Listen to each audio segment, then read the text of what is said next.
नमस्कार। आज हम देखने वाले हैं राजस्थान को एक बिल्कुल नए नजरिए से, थॉर्नवेट के जलवायु वर्गीकरण के जरिए। और ये विश्लेषण हमें बताएगा कि राजस्थान का मतलब सिर्फ रेत के टीले नहीं, बल्कि इससे कहीं ज्यादा है।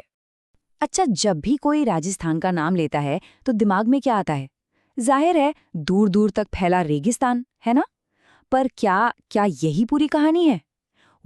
थार्नवेट का जो क्लासिफिकेशन है वो इस सोच को पूरी तरह से पलट देता है।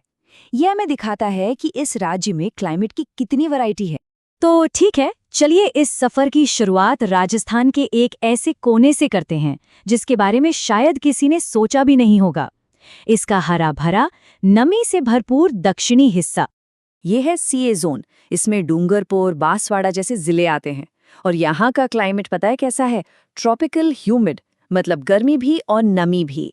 यहाँ आपको सवाना जैसे पेड़ पौधे मिलेंगे। और सबसे जरूरी बात, ये राजस्थान का वो इलाका है जहाँ सबसे ज्यादा, जी हाँ, सबसे ज्यादा बारिश होती है ना? रेगिस्तान वाली इमेज से एकदम अलग। तो दक्षिण के इस हरे भरे इलाके से अब हम थोड़ा उत्तर की तरफ चलते हैं। और अब हम एंटर कर रहे हैं राज्य के सबसे बड़े क्लाइमेटिक जोन में, जिसे हम राजस्थान का दिल भी कह सकते हैं। इस इलाके का कोड है डैऊ, और इसमें जयपुर, अजमेर, अलवर, मतलब कई बड़े बड़े शहर और जिले इसी में आते हैं।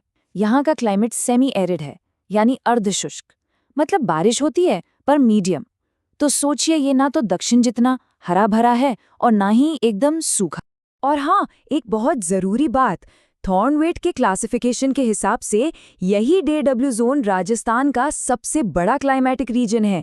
मतलब ये राज्य के एक बहुत बड़े हिस्से में फैला हुआ है और एक तरह से यही पूरे राज्य के ओवरऑल क्लाइमेट को डिफाइन करता है। चलिए अपना सफर आगे बढ़ाते हैं। अब हम जा रहे हैं राजस्थान के उत्तरी मैदानों की तरफ, एक ऐसी जगह जो अपने टेम्परेचर के एक्सट्रीम कॉन्ट्रास्ट के लिए जानी जाती है। ये है DW जोन। श्रीगंगानगर, चूरू जैसे जिले इसी में आते हैं। अब यहाँ की खासियत क्या है? यहाँ सर्दियाँ छोटी और सूखी होती हैं, लेकिन गर्मियाँ बहुत लंबी और बहुत गर्म। टेम्परेचर का ये जो उतार चढ़ाव है ना, यही यहाँ की जिंदगी और खेतीबाड़ी को एक अलग ही रंग देता है।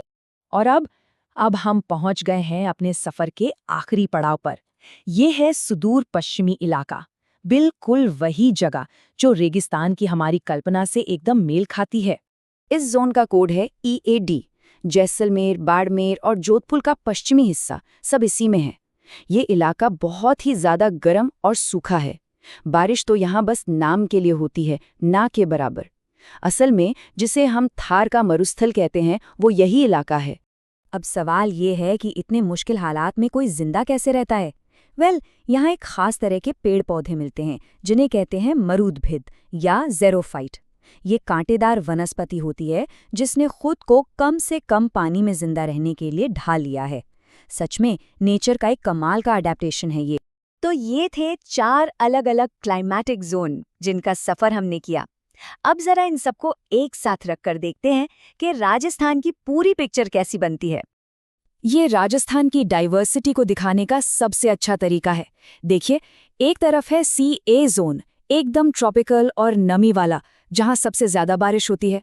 और दूसरी तरफ है EA जोन, ट्रॉपिकल और सूखा, जहां बारिश होती ही नहीं।